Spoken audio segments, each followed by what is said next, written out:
If you've been seeing ads for the EpiCooler everywhere, you're probably wondering if it's actually worth buying or if it's just another overhyped gadget. So, here's my take.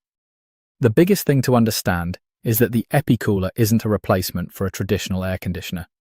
It's designed as a compact personal cooling device, which means it works best in smaller spaces like a home office, bedroom or dorm room, not an entire house. What I like is how simple it is to use. You just plug it in, choose your settings, and it's lightweight enough to move wherever you need it. It also uses much less electricity than a standard AC, which is a nice bonus if you're trying to keep energy costs down. That said, it's not perfect. Some buyers expected AC-level cooling and ended up disappointed because the marketing can set unrealistic expectations. There are also mixed customer reviews regarding shipping, refunds, and overall performance, so that's something to keep in mind before ordering.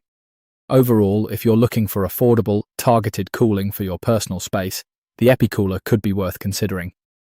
But if you need to cool a large room, you'll probably be better off investing in a real portable air conditioner.